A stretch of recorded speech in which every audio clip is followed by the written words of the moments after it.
A tsunami of supersized American-style pickup trucks are hitting Melbourne roads as sales reach record levels. But some fed-up drivers say the vehicles have no place down under. Dealers don't like when people talk about it, but in 2025, some cars are becoming showroom wallpaper. They sit in the back rows, price tags slashed, salesmen trying everything from cashback deals to low-interest financing, and still, no one's biting. Dealerships call it aged inventory. Buyers call it something else, a car they don't want. And here's the surprise. Some of these models aren't obscure brands. They're names you've seen for decades, parked in American driveways. Today, we're counting down the models dealers can't sell in 2025, starting with number 12, Chevrolet Malibu. There was a time when the Malibu was everywhere. In the 90s and early 2000s, it was Chevy's bread and butter family sedan, a real competitor to the Camry and Accord. Fast forward to 2025, and the Malibu is a ghost of its former self. Buyers aren't abandoning sedans completely. Toyota and Honda are still moving them in big numbers. But Chevy let the Malibu fall behind. The design feels stale, the technology hasn't kept up, and the resale value can't touch its rivals. Walk into a dealership today, and you'll see Malibus stacked in rows, while Camrys and Accords roll off the lot. It's not that people don't want sedans, it's that they don't want this sedan. The Malibu was once the heart of Chevy's lineup. Now it's a liability dealers can't shake. Number 11, Nissan Titan. Trucks sell themselves, right? Not always. While Ford F-150s and Chevy Silverados move quickly, the Nissan Titan is collecting dust. Buyers know what they want in a truck: capability, resale value, and a strong brand reputation. And Nissan just doesn't check those boxes in this segment. The Titan has never broken through, and 2025 is no different. Its towing numbers can't match the big players, aftermarket support is limited, and when buyers look at resale value charts, the Titan is at the bottom.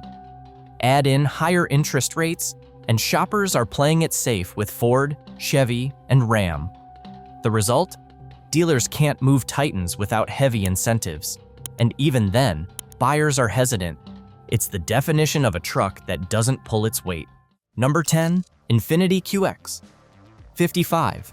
Infiniti designed the QX55 to take on BMW's X4, a coupe-styled SUV for drivers who wanted luxury with a sporty edge. On paper, it should have worked.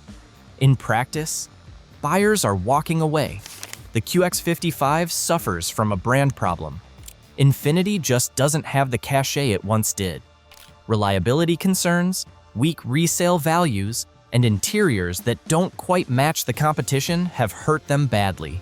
Shoppers see the price tag, then cross-shop a Lexus NX or Acura RDX and realize they can get more car for the same money, with a stronger brand reputation attached. That's why QX55s are sitting unsold, even in markets where luxury crossovers are booming. Dealers can dress them up with incentives, but the trust isn't there. And in today's market, trust is everything. Number 9, Chrysler 300. Few cars feel as dated as the Chrysler 300. This big sedan has been running on the same platform for nearly 2 decades. While Dodge has at least tried to inject life into the Charger and Challenger with special editions, the 300 has been left to wither. Buyers notice, in 2025, the 300 is a hard sell. Shoppers looking for a large sedan want technology, safety, and fuel efficiency. The 300 lags behind on all three.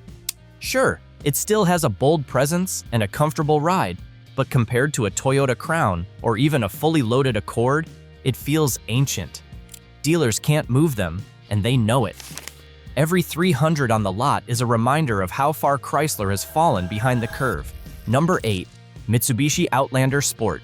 This one almost feels unfair.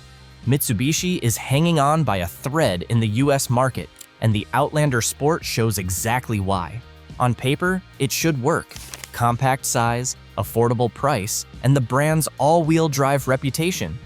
But in practice, buyers see it as dated, underpowered, and cheap in all the wrong ways. Step inside one, and you'll see it right away. Plastics that feel out of step with 2025, tech that looks a generation behind, and an engine lineup that leaves you wondering if you can actually merge onto the highway without flooring it. Buyers compare it to a Honda HR-V or a Toyota Corolla Cross and never look back. Number 7. Ford Escape. There was a time when the Escape was one of the top-selling compact SUVs in America, but now it feels like Ford forgot about it. The 2025 model tries to keep up with a mild refresh, but it's not enough. Buyers want modern, efficient, and reliable. And with Toyota and Honda owning the segment, the Escape doesn't have a leg to stand on. Ford has been focused on trucks and EVs, and the Escape is paying the price. The design is bland, the cabin feels behind competitors, and resale value has slipped. Worse, Ford's own Bronco Sport has stolen a chunk of its audience, leaving dealers with Escapes that sit far longer than they should. Compared to a RAV4 or CRV, the Escape feels like yesterday's news. And in this market, yesterday's news doesn't sell. Number 6. Dodge Hornet. The Hornet was hyped as Dodge's bold entry into the compact SUV space. It promised sporty looks, European underpinnings, and a price that would bring buyers into Dodge showrooms again. Reality hit hard. Built on the same platform as the Alfa Romeo Tonale, the Hornet inherited more problems than prestige. Recalls, software glitches, and questionable build quality have kept shoppers at arm's length. And then there's the price. Tariffs and rising costs pushed it higher than expected, and when buyers realize they can get a Toyota RAV4 hybrid for similar money, the Hornet looks like a risky bet. Dealers hoped it would inject energy into Dodge's shrinking lineup, but instead, they're struggling to move them, often with heavy discounts attached. It's a reminder that you can't just badge engineer your way into success. And Dodge is learning that lesson the hard way. Number 5. Jeep Cherokee. Once a staple in Jeep's lineup, the Cherokee has lost its identity. Overshadowed by the Grand Cherokee above it and the Compass below, the Cherokee sits awkwardly in the middle. And buyers have noticed. The 2025 model hasn't kept pace with design, tech, or fuel efficiency, and the reliability record doesn't inspire confidence. When shoppers compare it to a Toyota RAV4 or Subaru Forester, the Cherokee feels like the odd one out. It doesn't have the rugged edge of the Wrangler, the luxury of the Grand Cherokee, or the value of the Compass. Dealers are watching them sit for weeks at a time, even when incentives are on the table. For Jeep, it's a serious problem. The Cherokee should be a volume seller, but instead, it's a weak spot in their lineup. Dealers wish they could move faster. Number 4. Nissan Murano. The Murano once stood out as a stylish midsize crossover with futuristic design and comfortable ride quality. But today, buyers aren't interested in looks alone. They want reliability, efficiency, and value, and that's where the Murano falls short. Its biggest red flag is the continuously variable transmission, CVT. Nissan has had years of bad press around CVT durability, and shoppers haven't forgotten. Add in limited engine options, an interior that hasn't kept pace with rivals, and middling resale value, and the Murano loses its shine quickly. Number 3. Volvo XC60. The XC60 was once Volvo's golden child, praised for safety, clean design, and Scandinavian luxury. But in 2025, it's struggling badly. The problem isn't just stiff competition, it's perception. Buyers see the XC60 as too expensive for what it offers, especially when they compare it to Lexus or Acura rivals. And then there's reliability. Consumer reports and other owner surveys have flagged issues with electronics, infotainment glitches, and costly maintenance. Add in higher tariffs and import costs, and the XC60 suddenly feels like a risky buy. For a luxury SUV that was supposed to scream refinement, it's instead screaming headache. Dealers are stuck with them. They offer financing deals, lease specials, and extra perks, but shoppers don't bite. When people are dropping $50,000 or more, they want peace of mind, and the XC60 just isn't giving it anymore. What used to be Volvo's strength has become its Achilles heel. Number 2, Alfa Romeo Stelvio. If you've ever driven a Stelvio, you know it's fun. It handles like a sports car, feels alive on the road, and looks gorgeous. So why can't dealers sell them?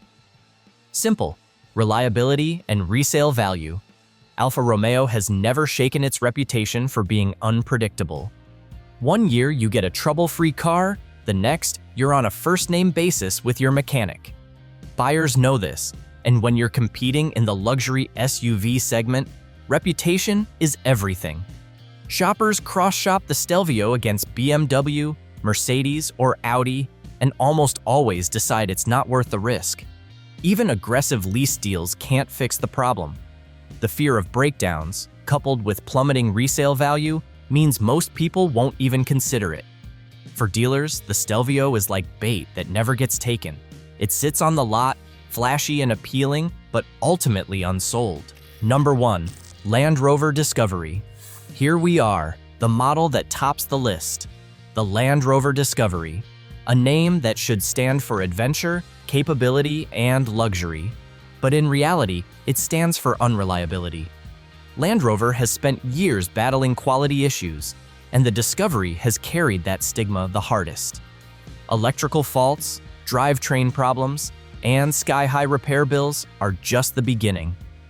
Buyers know the risks, and they're walking away. It's not that people don't want a luxury SUV, they do.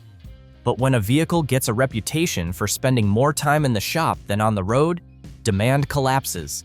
Dealers are practically begging people to consider the Discovery with discounts and incentives, but the stigma is too strong. In 2025, no SUV carries a bigger buyer beware label than this one. Which of these surprised you the most? Drop your thoughts below. And don't forget, the cars that dealers can't sell tell us more about the future of the auto market than any ad ever will. We're always here to help you with your choices, so hit that subscribe and like to help us warn more people.